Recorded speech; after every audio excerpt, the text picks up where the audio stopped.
can't see the slides, and you can't see any notes from Shimon. So it's like being on Jeopardy, what's happening today. We have a very interesting group of individuals who are all petrified that I would pick on them, and I promised I'd be very nice. Let's start from a recent guest of mine, Nadir. Tell us who you are, what you do.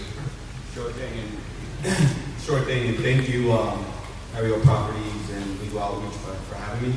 I work for Nuveen. Nuveen is the asset management arm of TIAA, and I specifically work in Nuveen Real Estate. Nuveen Real Estate, on a global basis, is a $130 billion asset manager.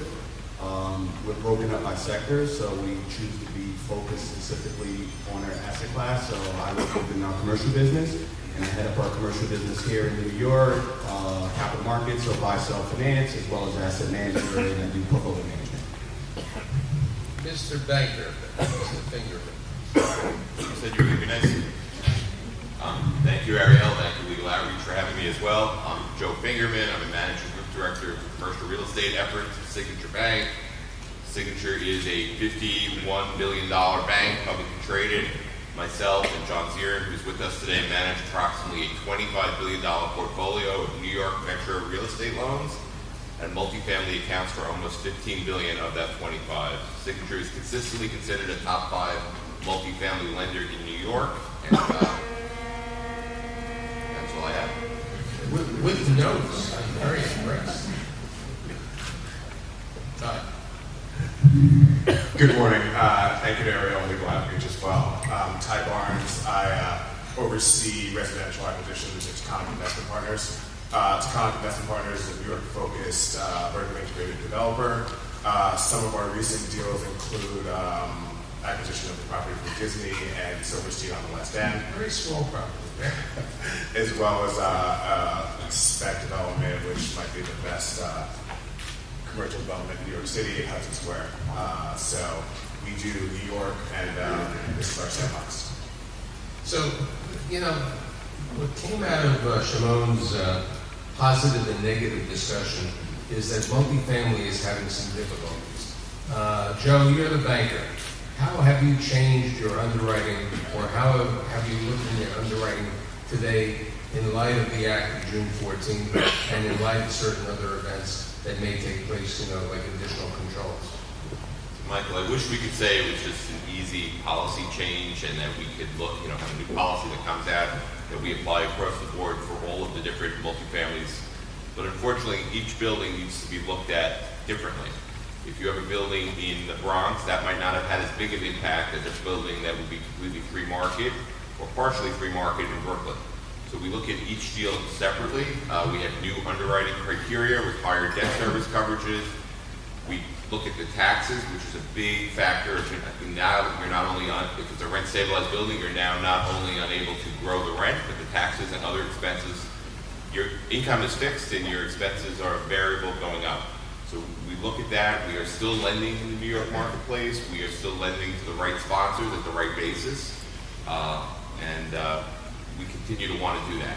What about that term that everybody is doing over the last 6 or 7 years, value added? How are you looking at value added developments? Or is it something that you're not really looking to finance? We do look at value added developers for the developments for the right sponsors. We are spending a little bit more time on the legal end of it, where we would once just see a couple of vacant apartments and say, all right, well, if we renovated it, what could we rent it up for? We now have law firms that we are hiring to specialize to dig through the paperwork. Is this unit legally vacant? Was all the documentation done correctly? What could it be rented for, etc.? We do holdbacks based on that, and we make sure we're really betting on the right sponsor. With regard to that specific, this is a question that many people have asked me on my show and other places. Are you hiring outside counsel to review, to go to DHCR to see what the actual rent should be, following the stream of the last 10 years, the last 20 years, depending on the department? We look at DHCRs for several years back for most of the clients. If we have concern, how come these 20 units are vacant and how did they get vacant? Or there's a repositioning play. can these units be combined? We do hire even, not even our outside counsel, but another firm that specializes in that. Okay. Ty, you said to me you're buying apartments. Let's talk about the type of apartments, where you're buying, and so on. Sure. I'll just focus on the value add side, going to your question a little bit. I don't know about core right now. But we're looking at deals that kind of make sense for the long term. The days of buying a rent roll and trying to increase it in a couple of years by doing buyouts and which we don't do, those days are gone. I think it's really, one of the intentions of the law change, which I think was successful, was it took out some of the quick hitters and flippers, and now it's a true investment for a long term, going more into the traditional property format. So one of the advantages, I think, is that if you're buying on a set of cash flows now, then in essence, a lot of the things should be agnostic, being that a set of cash flows in Brooklyn should be the same as they are in the Bronx. That hasn't necessarily happened yet, but I think that over time, the gap between the boroughs will contract a little bit, and you'll be able to do deals, I wouldn't say agnostically on the boroughs, but you'll be able to do deals in the boroughs and have it based off of cash flow. Speaking of that, you did a large deal up in the Bronx. Why don't we talk about that project, which happened to be with the company that you had previously been. Sure. So I knew the assets well. And so what that was pre-law change, obviously, and those were some value add opportunities where an institutional owner had started doing some of the work, and we were able to expand on that and continue it. We spent, originally, the project was to spend about $11 million in major capital improvements, improving things like boilers and roofs, facade work. So we did a majority of that work. But what happened was some regulations complicated some things.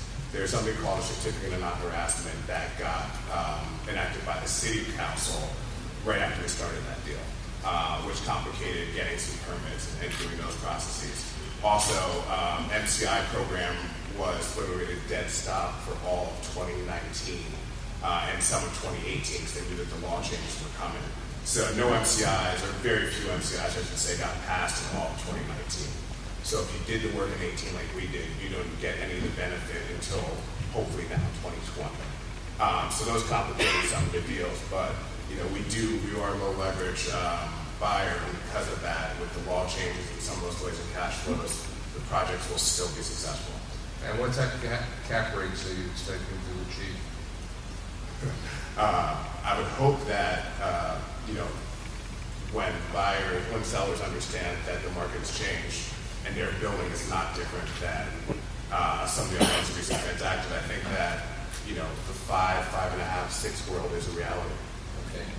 Nadir, what about you and multifamily? What's your opinion of multifamily growth? I mostly stick to commercial, as we've broken our business down by sector. So we don't buy multifamily in New York. We like workforce housing just as a main real estate strategies. A lot of our stuff is bought, more suburban markets or out of states like Austin, Nashville that are booming, which you can buy downtown, better basis. A comment that's been made to me numerous times is that investors are leaving New York City. Specifically, a couple of investment sales brokers said that they've been getting phone calls saying, could you put me in touch with somebody in Atlanta or somebody in Florida or somewhere else where the regulations are different, it's easy to do business and so on. Are you seeing that, Joe, from some of your clients? Because you do follow your clients. We don't lend outside the New York metro area, but we do see clients continually ask for, hopefully leave the accounts with us, but they are going to what we would call more red states. You see a lot of multifamily or commercial purchases in Texas, Florida, etc. But we are only lending to the New York metro area right now. Shimon brought up the situation about the office market in the Hudson Yards. Nadir, Yes. you have a large concentration in the Grand Central area, which we did a show on a couple of weeks ago talking about. Let's talk about what's happening in Grand Central and how well the office market will increase in Grand Central. Yeah, I think Grand Central is an amazing story. I mean, if you look at the amount of capital from public spin that is going in there that's going to sort of re-energize just Grand Central itself. It's already a major hub. And then you got all the redevelopments going on over there. So you had a lot of obsolete or, you know, not really functional old buildings over there. And a lot of landlords are looking and saying that there's going to be a pushback east. And when that pushback east comes, we're going to evaluate buildings based on the programming of those buildings. So they can be old, but how are they programmed? What are the amenities, sustainability, you know, wellness, the hospitality aspect of it. And you've seen a lot of that being weaved into a lot of the new buildings that are coming along like the Grand Central Corridor, specifically two buildings we're doing ourselves. One at 730 Third Avenue and another one at 780 Third Avenue. I know, I happened to pass both of them today, and the wood was up there outside the properties to change the perspective. What's the opinion of all of the people with regard to the Hudson Yards, to the success of the Hudson Yards on the far west side?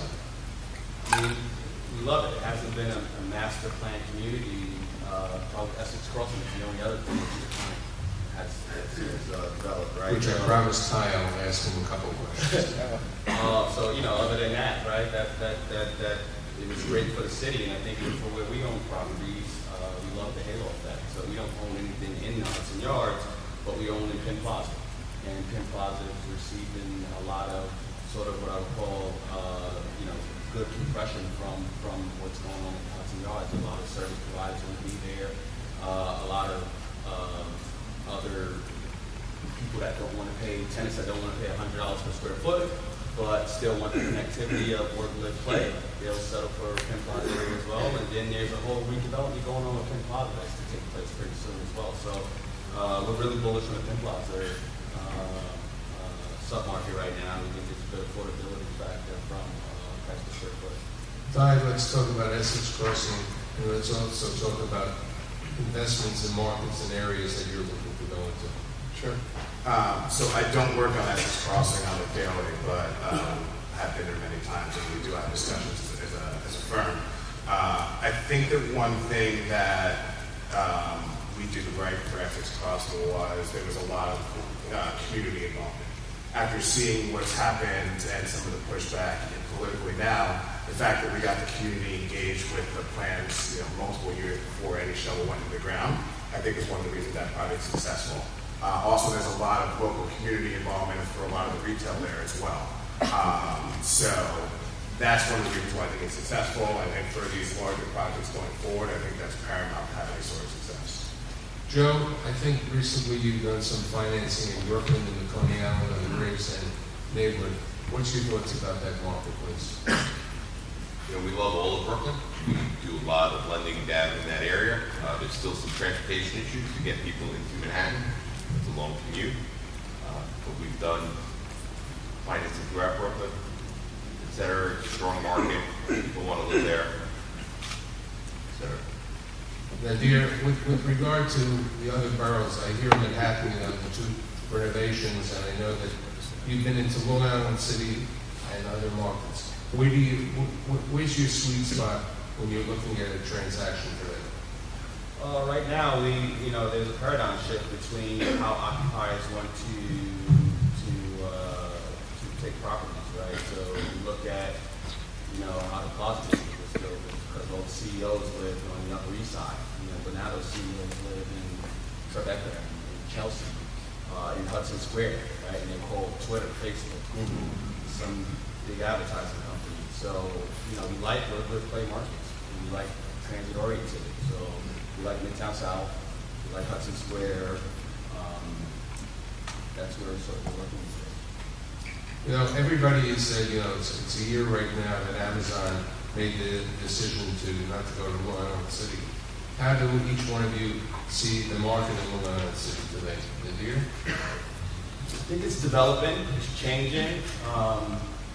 Amazon would have certainly ignited it in a way that would have been unprecedented. It's hard to replicate. So without Amazon's footprint there, I think it would be a slower pace, but Court Square has just taken a massive leap there. Life science, I think, has a big opportunity there to sort of grow. And then I think, and certainly residential with the connectivity. And I think the office market is probably behind all of that. Joe? We're seeing many, good transactions, both multifamily, office, some industrial in Long Island City, but it's a strong area. It's certainly close to New York, Manhattan, great transportation access. People want to live in nice new buildings, and that provides, a nice area, safe area. And we are continuing to lend on multifamily, an office in that market. Ty? There's still a lot of grants. So the thing with Long Island City that people have talked about for the last couple of years is how quickly can the new buildings be absorbed. I don't know what impact it will have on the existing supply. I'd say like that B quality or a little bit older vintage, but I think it will have some sort of an impact positively. I think that the tide will rise for everything. And yeah, I think the 7 train is it's probably the most valuable asset because you can get all the way over to yards. And it intersects with almost every line, so I think that's why it's really valuable. The biggest problem with the 7 line is that you can't get on the train because it's that crowded. That's your big problem. If you get on, if you get on Hudson Yards, by the time you get to Grand Central, you might be standing. But by the time you get to Queens, you can't even get into the car. So, that's part of the trouble over there. We always talk about the boroughs. We heard Sean talk about the Bronx. We're hearing about Queens. We're missing one borough who recently had some transaction with Amazon. We'll get to New Jersey in a second. You're not allowed to go to New Jersey, Joe. What about Staten Island? Any thoughts? So we do some lending there. We don't do as much. I think some of it is the landscape of the banking world. There were several banks there that were bought by other banks, and they had, strong footholds. But it's not a big part of our portfolio. It's not saying we wouldn't go there, but it's a small part, it's a segment of our portfolio. Nadir? No desire to go to Staten Island. I've only done one deal there. It's not somewhere I've actively been to, but if the numbers make sense, we take a look. Okay. The difficulty of getting there. I was talking to a owner of a building recently, and every time you have to go over the horizontal, the toll, it's almost like a tax, just to do business there.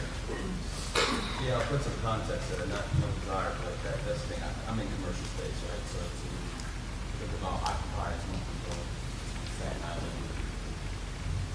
Staten Island has a limited amount of office space availability. There's a couple of hubs that work around there. But Staten Island now has an outlet mall, which will relate to 2 of my questions over there. What's your thoughts about the outlet mall in Staten Island and comparing that to Woodbury Commons? Because certain people believe it's similar, but I don't. Okay. And what's your comment about the world of retail, which we'll discuss? Yeah. Fine. I like Jersey Gardens. I'm a Jersey guy, so that's where I go. And I think you bring up a very valid point. Jersey Gardens does rather well because there are certain low taxes available, right? No taxes on clothing. When you go out to Staten Island, you're paying full taxes on everything. But as someone said to me, you have a free ferry taking you over there. Okay. Retail. How are you looking at it, Nadir? I think certain high street urban retail will survive. It's having its challenges right now, but I think as it gets repriced, it become from a relative value. If you're thinking about allocations, it should become something that people focus on, especially in the right infill neighborhoods. Outlet versus Woodbury versus Staten Island. I haven't been in the Staten Island outlet, and I haven't been in Woodbury in a while. Joe, I like the Woodbury outlet. Okay, I know you like the Woodbury. It's on the way to camp. Okay, but the question comes in that you do urban retail, and urban retail has been doing well because the boroughs are under retail. Correct. Okay, so over there. When you see a property today, it's a mixed-use property, how do you underwrite it with regard to the retail and to the residential? So we're looking a lot closer at, the package of the retail deal. What are the concessions on the rents? What are the rents per square foot? Who are the tenants? Do they have options to leave the lease, to break the lease, et cetera? Is it, we've seen a bunch of deals where they're pop-up stores, so they're somewhat temporary rents. We like retail, but we would rather have multi-tenanted urban retail, your barber shop, your deli, your nail salon. When we have larger tenants, we look for a mix of tenants, a Target, TJ Maxx, et cetera. But, a lot of the retail, like, Payless closed X number of stores, Macy's closed, I think they announced that they have 125 stores. There's usually stories behind it. In the New York area, some of these landlords are happy to get rid of these tenants and bring in different tenants. So, we look at it, the retail that scares me is the single tenant, some of the Soho stuff, some of the Northern Broadway or Upper East Side, where it's a single tenant shoe store that perhaps, isn't going to be able to pay that rent going forward. Now, as you just said before, you're renovating two great buildings on 3rd Avenue, and the fact that people are looking for Grand Central with the new trains and with all the infrastructure. What type of retail are you trying to get into that marketplace? So for one of our buildings, we actually took a different approach. We actually are going to own and operate our own business and bring in a partner to help us run that. So we'll actually take back the retail, and we think that's going to provide an amenity, usually for the building and for the community. For our other building, we're sort of, banks, traditional restaurants can still work, but it has to be the right program, the right experience. When you really consider what retail are you going to do a lease with, you want to certainly look through their financials and look at the creditworthiness and strength of their balance sheet, but also what are they providing that someone else isn't providing. I think that's what keeps that retail resilient.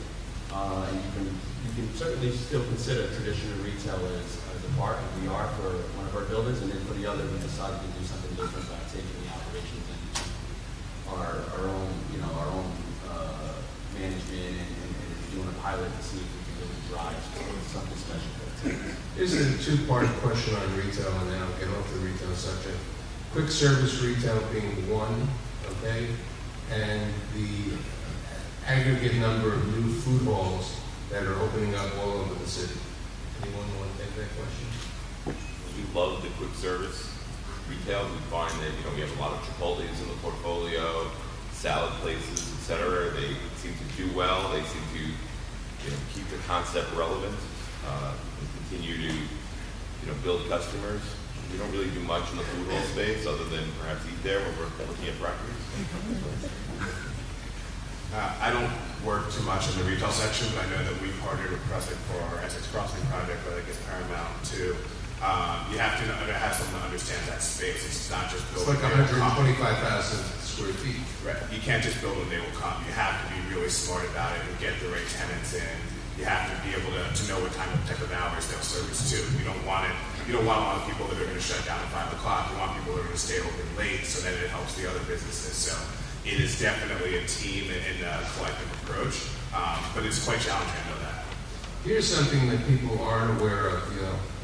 Joe was saying before he likes the small, entrepreneurs doing business. The biggest problem taking place today on the small entrepreneurs they are being taxed, and there are a lot of levies in other things. Vacation pay, other additional charges, minimum wage, sick pay. Minimum wage has gone up 62% over the last 7 years.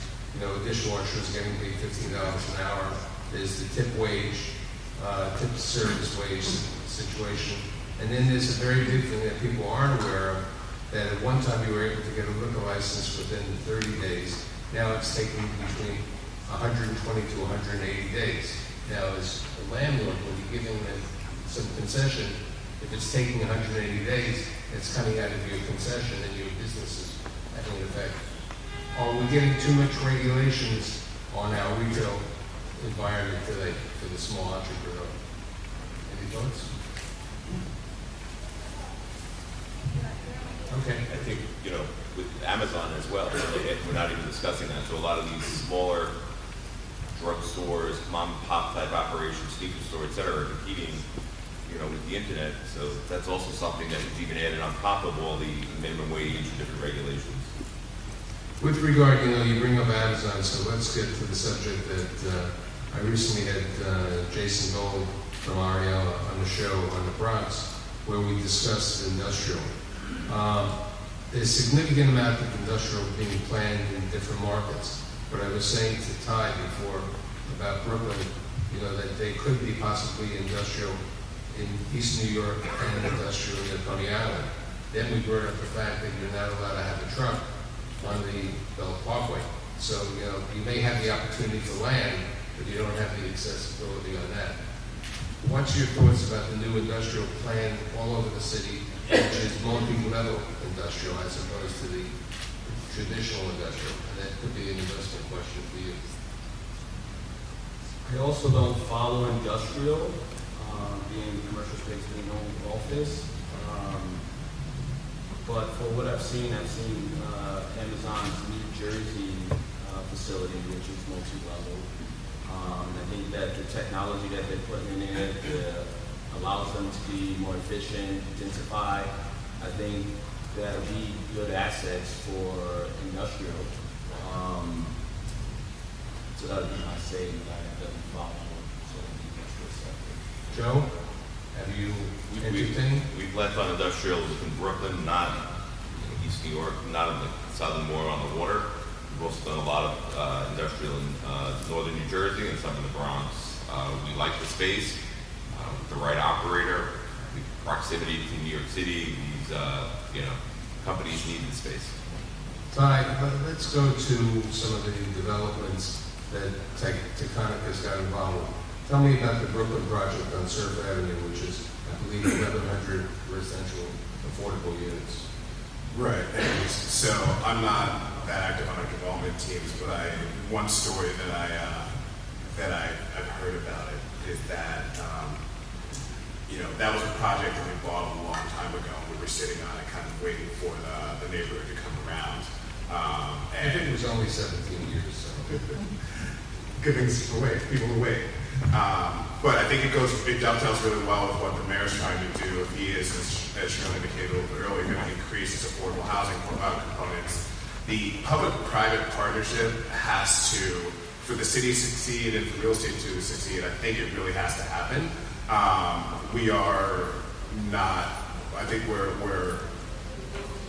having some difficulties press-wise and media-wise right now, but I think for the city to really strive, real estate has to be a part of it. So the public-private partnerships for things like Coney Island and for, like we spoke a little bit earlier about Essex Crossing and you could say Hudson Yards too, and Midtown rezoning, all those things require both sides, being the public and the private, to get together. And I think Coney Island's an example of that. Okay, you bring up the Midtown zoning. Nadir, do you want to discuss what's taking place in the Midtown rezoning? Yeah, it's phenomenal. Allowing for the first time developers to capture some of that FAR and rebuild up. And a number of people are, that I think is what sort of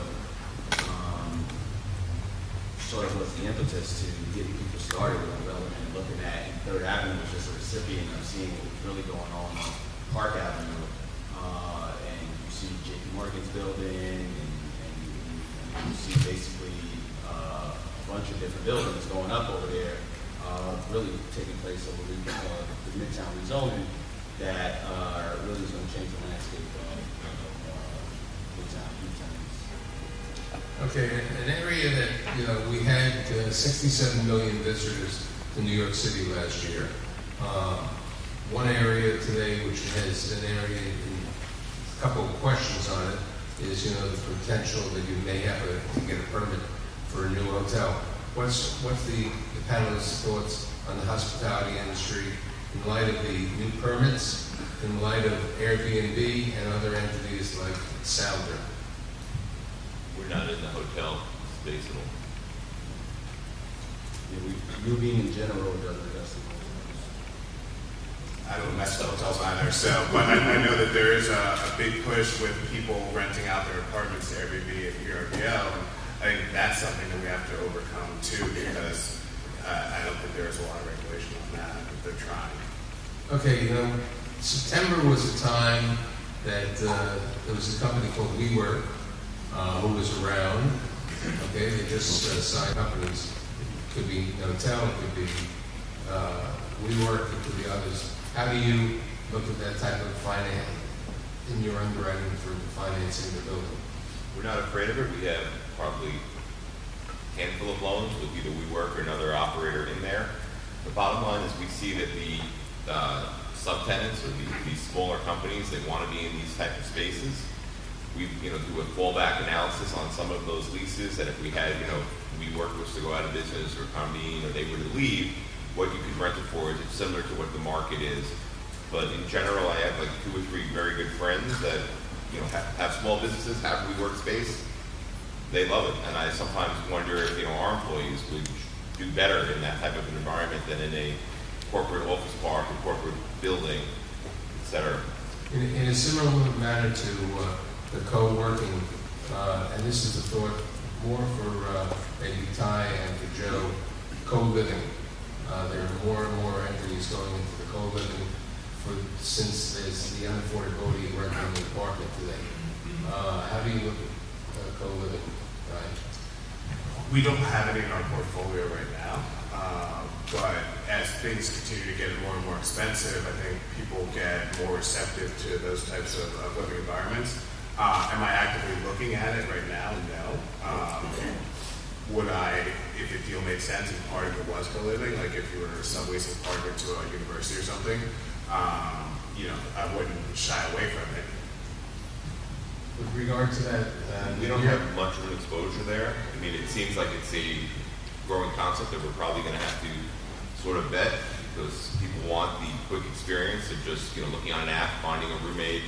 A lot of these places are already have staples, salt, pepper, shampoo, toothbrush, etc. You just kind of show up. You can share your toothbrush with this person you just met, and life is great. But we really haven't led to the space. But I see that we might have to, as some of these buildings become occupied. So with regard to that, I have another question.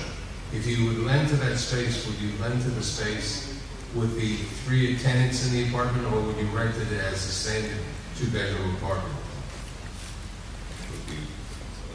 What I'm saying is, if you had a 2-bedroom apartment now and you're getting $4,500, now that you have 3 tenants over there, you're getting $6,000. We land on the 4,500. Okay. Right answer? That was exactly the right answer. And I didn't prepare you for that answer. I think you knew the answer. I tried to know something else. Shimon was bringing up before opportunities, different things. Any ideas with regard to the opportunity zone legislation and what's really happening? Because what I've seen is lots of talk, not that much do in this situation. Any thoughts about that? That's what I've seen as well. I mean, we don't have opportunity zone capital, but it seems rather complicated, and it's been tripping up a lot of people because the devil is in the details there. And so I've seen what a lot of people thought was going to be a benefit ended up not materializing in that way. We're not in the construction space, so we don't see it that much. And it seems like a lot of people that aren't real estate people are the ones that are raising the money and doing the saber rattling, which is a concern. So we'll be watching it. Hopefully, maybe for the second round, properties are having some. Okay. Shimon was also talking about the rezoning, and part of the rezoning has been killed in Inwood and other markets. But people like the Inwood in the Bronx market. What's your thoughts about Inwood, Northern Manhattan, and the Bronx markets? Any people? Yeah, it's we ran into some unfortunate pushback for the Inwood project, which was we'll see what happens with that. But as far as the market goes, I think that it's strong. I think it's got great transportation. A lot of people don't even know Inwood is there. So it's got a lot of good bones, and it's got some land, I think, that that has some opportunities for the community as well. I think the community aspect was overlooked with some of the feedback that's been coming out into the reporting. But the community has some significant benefits too that they would receive from. Nadir brought up before a subject which I've emphasized numerous times on my TV show, transit-oriented developments. What's your thoughts about that, the opportunities in investing in that? Nadir? I mean, we love it. I mean, that's where people want to be, right, by the help of connectivity. So whether you work with Clay, you can easily get around the city. I mean, if you think about the workforce, the dynamic has changed. So 50 years ago, a lot of people came by rail. Today, the millennials are coming by train. So, right? So connectivity is everything, you know. So that's what we like to buy. We buy transit-oriented real estate.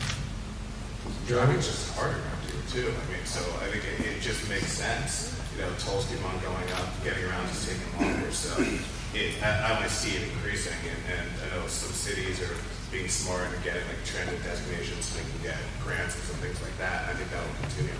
Since I have somebody who grew up in New Jersey and somebody who lives in Long Island, I would like your opinion of those markets with regard to the real estate, New Jersey. The transit-oriented, I know, is the designation that a lot of downtowns are pursuing. You know, I live in Hoboken, Glen Ridge has got, Montclair's got a lot of activity, Morristown. You know, those areas, Westfield, those I think are going to start getting a lot more, and pro-growth or pro-landlord type politicians, because they want their communities to be planned smartly and to be able to have the transit-oriented activities, which, you know, can actually increase their tax base without stressing the schools. They're going about it a smart way, and so I think it'll continue to thrive over the next decade or so. Joe, do you lend in New Jersey? We do lend in northern New Jersey, but we also lend all across Long Island. I've toured about 3 or 4 of these transit-oriented communities on Long Island, usually right near a train station. You know, they seem to do well. We've looked at a couple of takeout financing of some of these communities. The problem on Long Island is the same old, you know, not in my backyard. There's numerous regulations. Guys buy land and hope to be, you know, in the ground in 10, 12 years. It's kind of hard to go through that process. I mean, I think the favorite story is Alan Rose, who built in Yaphank, and it took him 43 years to get the project off the ground. You know, nice opportunities in Long Island. With regard to that Long Island, since I'm a baby boomer and the aging population is growing over there, what's the involvement or interest with regard to assisted living, age-restricted housing for all of you? We've seen it, you know, jump out all throughout Long Island. The 55 and over developments, people don't want, you know, once their kids have left the house, they don't want to live in their home, they don't want to mow the lawn, shovel the driveway, etc. in the snow. So I've seen 3 or 4 recent, at least in my town, or like, you know, 5 miles from my town, in that area, of these developments sell out quickly. The assisted living, Bristol is an operator in that space. Again, it seemed that they had strong occupancy, and there's a need. Don? I think the market's going to have a great run for the next decade, a couple decades. It's supply and demand metrics just show it's going to really pop. Nadir, do you think that's an area that Nuveen might get involved with? Yeah, we're evaluating it. There's certainly the fundamentals there when you look at the demographics of just from a healthcare perspective, just broader healthcare. So health is senior living, you know, the states in general, there's plenty of subsectors to invest in. So healthcare in general, you know, finds out. Okay, I promised Shimon that I'd finish my portion before answering questions by 10 o'clock. Are there any questions for any of the members? Yes. Just on the subject now of homes for seniors and assisted living, there seems to be a real lack of that in Manhattan. Is there any opportunity or interest in that? There's I believe the financing that was just completed for the acquisition construction loan for a new assisted living development in the Hudson Yards, a joint venture of the related companies and Outshore Senior Living. So that's a good example. I think the loan just closed yesterday. But besides that, in New York City today, there's a assisted living apartment house on 56th Street and Lexington Avenue. It's a beautiful building. Now I'm going to shock the world. The rent for a studio apartment is $13,000 to $17,000 a month. The two-bedroom apartments, they have a rental office available. The two-bedroom apartments are $23,000 to $27,000. The units for a studio or a one-bedroom for a memory care starts at $17,000 to $25,000. In addition to that, there are 3 other developments taking place. There's one on 92nd Street on 2nd Avenue, and then the former Esplanade on the west side is also. So there's a large number of people coming into the space because of the market. The big reason, as Nadir just said, one of the big items is healthcare. People who are returning to New York want to have the best healthcare in the world. They don't want to be many people in Florida or other different markets where they don't have the opportunities to get the healthcare. Yes. So Shimon brought up a good point about Class B and C office buildings. There's a lot of supply in Midtown East, Hudson Yards, downtown Manhattan, but there's a piece of legislation that kind of got swept under the rug, the Climate Mobilization Act. Do you guys think that there is an opportunity for well-capitalized institutions to buy older but larger buildings in Midtown and retrofit those at a discount? Yeah, I'll take that. I think absolutely. I mean, I think that's where the opportunity is in New York to figure out what sub-market you want to be in. I mean, the stock in New York, just in general, so whether it's Midtown, just take the general New York stock is 86 years old, office stock, right?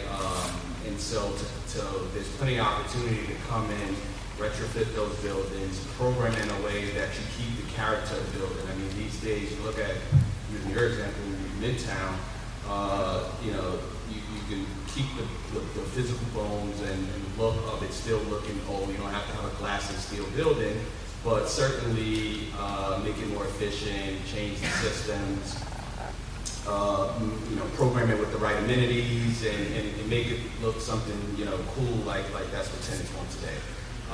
And so I think that's going to be a focus of a lot of the boards. I think what Nadir is even emphasizing is the Marks property, which used to be called 708 3rd Avenue, which is now considered, what, 10 Grand Central. 10 Grand Central. Basically, they took a C building, not a B building, and they renovated it to possibly a B plus type of building with alterations and improvements that the tenants are going to be happy about. Any other questions? Yes, this question is for Joe. What kind of leverage are you providing these days? How you go up? And what kind of interest rates are you seeing? And any interest only, provide interest only, whether partial or full term? Generally, we're lending in the mid to high 3.5% to 4% range, depending on asset class. Generally, we're lending only 5 to 7 year paper. Interest only is available depending on your leverage. I do not expect that you're going to see 5 years interest only on a 5-year loan at a 75% loan to value. You'll need to be, sub 60%, et cetera. One of the issues all of the banks are having is the Fannie Freddie programs do offer a lot of interest only, so we're competing against that in New York. In general, we believe rates are down a little bit because of the flu of coronavirus. But we believe rates should be steady throughout the year. Yes. One question about co-living. It's like when I got out of college, and that was like late 70s, early 80s. People my age, we just found roommates and moved into apartments that we wouldn't have been able to afford as individuals. But we, were able to, if there were 3, 4, 5 of us, we were able to make the rent easy. So I'm wondering if it sounds like co-living is sort of reinventing that and corporatizing that, and I'm curious, do you really see it as something new? Is it something that, or is it just a repackaging of something that's been around for a very long time? I think it's a repackaging. It's an act, basically. So I want to live in Bushwick, I can spend $800 a month. You're not going to find an apartment for $800 a month on your own, but you can find one perhaps with 5 other people or 4 other people, etc. So I think it's almost like the Uber effect on taxis, just a new way to find properties. I'm not the co-living expert, but I would say one thing, it's the commercialization of it, right? So before, whether you went and found a roommate or you found a roommate on an app, you didn't have community.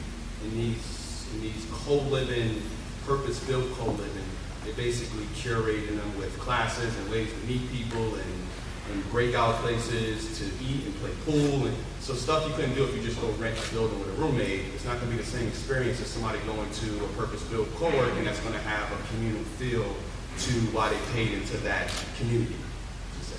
One more thing, and I agree with everything you said, and I think that's exactly hit it right on the head. It's commercializing and institutionalizing the roommate situation that you described that always existed. It's also economies of scale. These companies are banking on economies of scale and, having a formula for every room, for everything, and making everything less expensive on the one hand, and higher profit margins as they grow. And that's part of what we're seeing in many of the buildings we're selling. We have some co-living companies that want to buy the buildings or lease the buildings, and they look at economies of scale. Yes. Question for Nadir. Thoughts on life sciences in New York City and the boroughs, the growth of it, the concept of a cluster? Sorry, thoughts on life sciences in New York City, the boroughs versus Manhattan, the clustering effect. Is it office with heavy MEP, or is it really its own food group to you? It's its own food group. It's certainly a subsector of office, but love it. You can't get enough of it. The fundamentals of where life sciences is going. I mean, we just actually were partners with Taconic in an enterprise way. We actually just purchased an asset that we're thinking at. But life science in general, do you have to cluster it? Is that the 54th Street property? Yes. But do you have to cluster it in general? No. We think that because of there's so much demand with undersupply, that if you build the right product, which 345 Parkhead, Dealfield, they won't be necessarily clustered. They're kind of on the east side, but not. They'll do well. Alexander certainly will do well on Second Avenue there. But just in general, I think clustering effect certainly is how a lot of life science is sort of being cultivated right now. But I think if you were able to get a building with the right floor load, the right fundamental profile to do life science, you should do it. Is it MEP oversold kind of office building? No, I think it's a real sector that is going to continue to proliferate and be one of the focuses for us.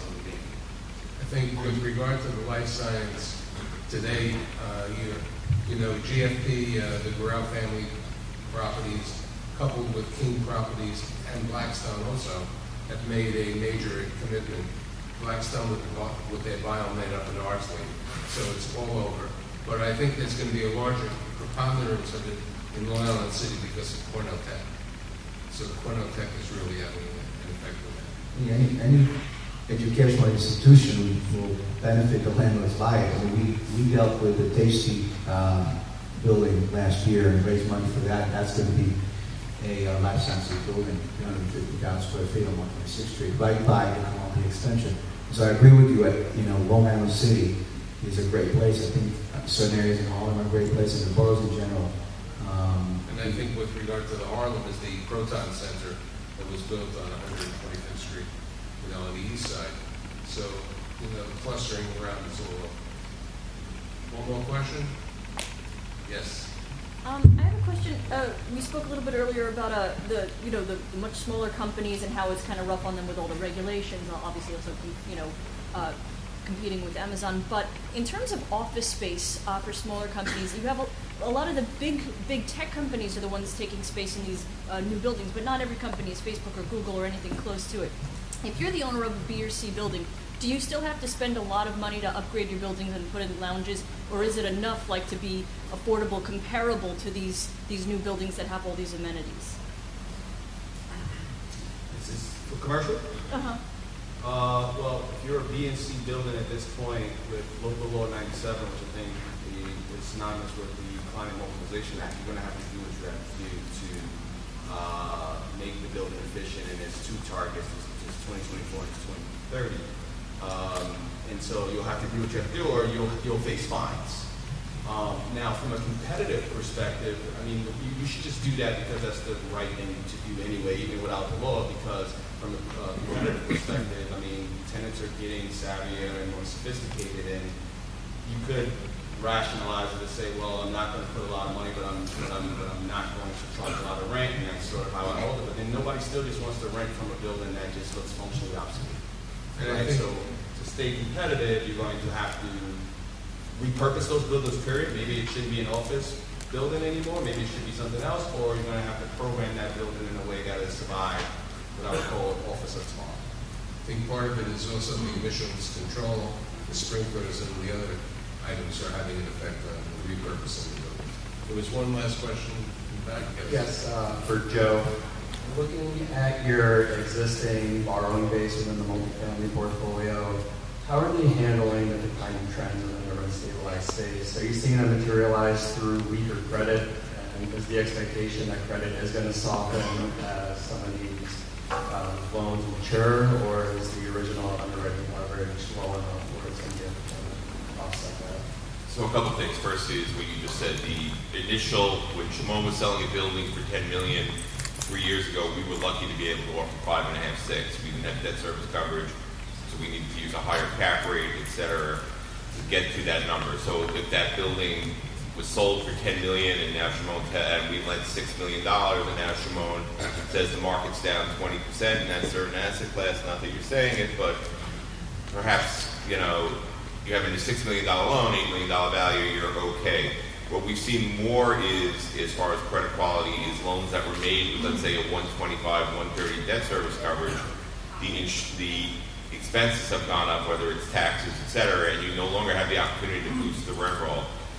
We have gone through our entire multifamily portfolio. It's public information. It's been discussed on the bank's earnings calls. We don't believe that we have a huge problem.